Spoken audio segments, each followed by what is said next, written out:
Section 3.4, find and use slopes of lines. So we're taking a little detour, if you will, a little bit of Algebra 1 type review, a little bit away from proofs for a couple days.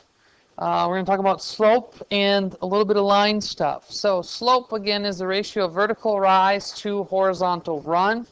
So we say it is rise over run, or change in y over change in x. A rise is the change in the y-axis. Our formula, y2 minus y1 over x2 minus x1. So I'm going to ask you to find the slope between 2 points. What we will do is label the first one as x1, y1, the second one as x2, y2, and we'll simply plug it into the formula. So we have 2 minus negative 1 over negative 3 minus 5.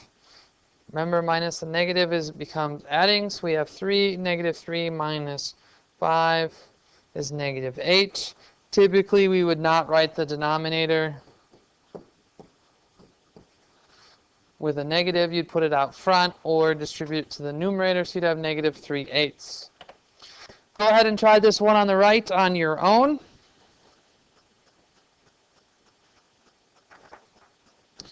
So we have x1, y1, x2, y2. We will do negative 8 minus negative 4 over negative 2 minus 3. So our denominator, we get negative 5. Plus plus, we get negative 8 plus 4 is negative 4. So we have negative 4 over negative 5. The negatives cancel, and we simply get 4/5. When asked about the steepness, you're looking at the absolute value.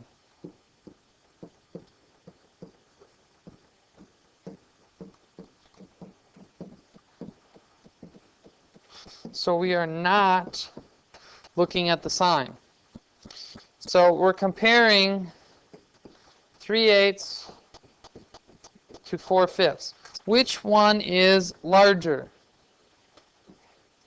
4/5 is larger, so that means this one is steeper. So 3 is steeper than 2, which is steeper than 1. All right, there are 4 types of slope that we are going to talk about in this class. First one being positive slope. And if you have positive slope, you can also have negative slope.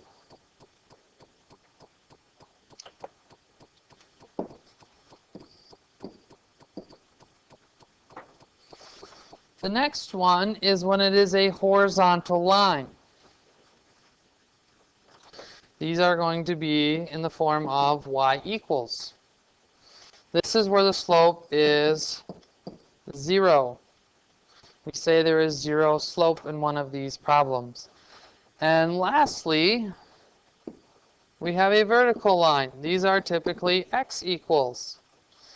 And the book uses the term no slope. I do not want you to confuse no slope with 0 slope, so we will say undefined.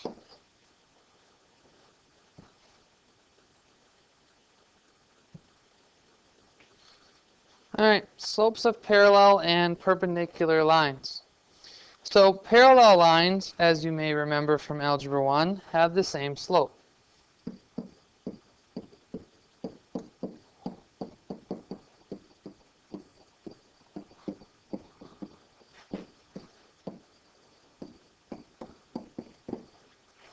And if you recall, perpendicular lines have slopes that are opposite reciprocals.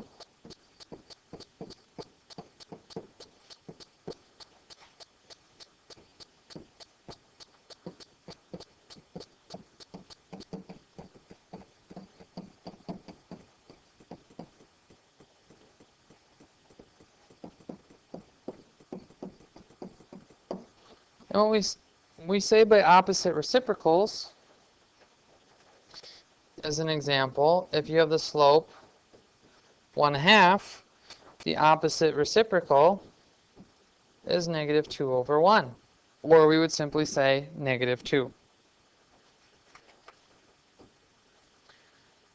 So we have line K passes through 0, 3, and 5, 2. So we're going to plot 0, 3 and the point 5, 2. And we're going to draw a line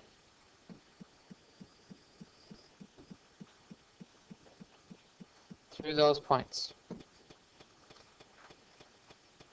It says graph the parallel and perpendicular lines through the point 2, 1. So we're going to find the slope of line K. Now, the thing is, when this line is on a graph, you can simply count. So our rise, so we're going to say our slope of K is our rise. From left to right, we go down 1. And how far right do we go? 1, 2, 3, 4, 5. So our slope of K is -1/5. So our parallel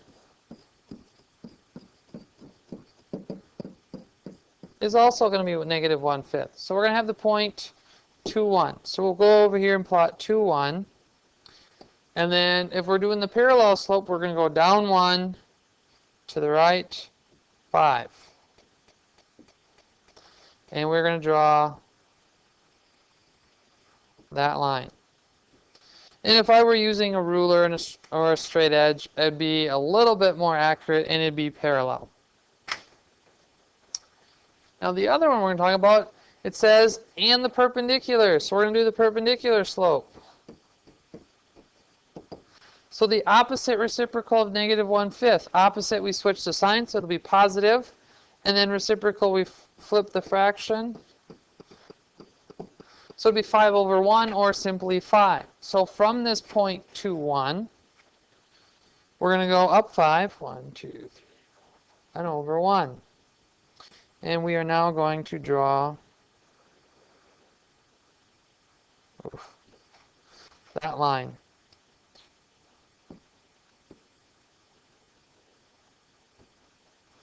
And again here, if you are using a straight edge, it'd be a little bit more accurate than mine.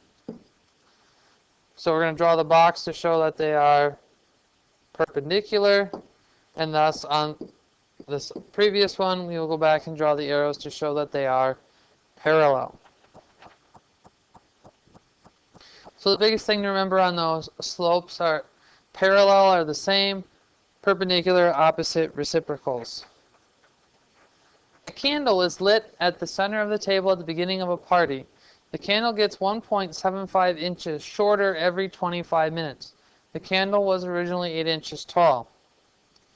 Make a table showing the height of the candle in 25-minute intervals. So we're going to have time in minutes and height in inches. So we will start at time 0. The candle is 8 inches tall. Our next interval will be 25 minutes later, and it is 1.75 inches shorter, which means it is 6.25 inches tall. Our next interval would be at 50 minutes, and it would be 4.5 inches tall. Our next interval will be 75 minutes, and it will be 2.75 inches tall. And our last interval would be 100 minutes, and it would be 1.0 inches tall. So we have our table. Write a fraction that represents the decrease in height of the candle for each minute the candle burns. In other words, find the slope. Time is always x, and in this case, height will be y. You can pick any 2 points you want on here. I will do 0, 8, and I'm just going to pick the first two, so I will do 25 and 6.25. So I'm going to do 6.25 minus 8 over 25 minus 0, and I get negative 1.75 over 25.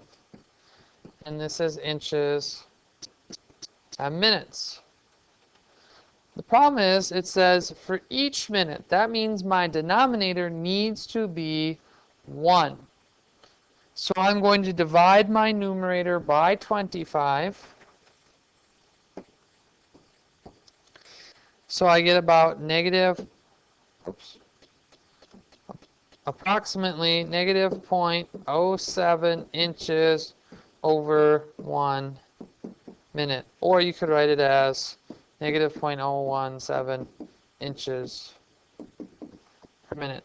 If it says anything about a unit fraction is another way of saying denominator of 1.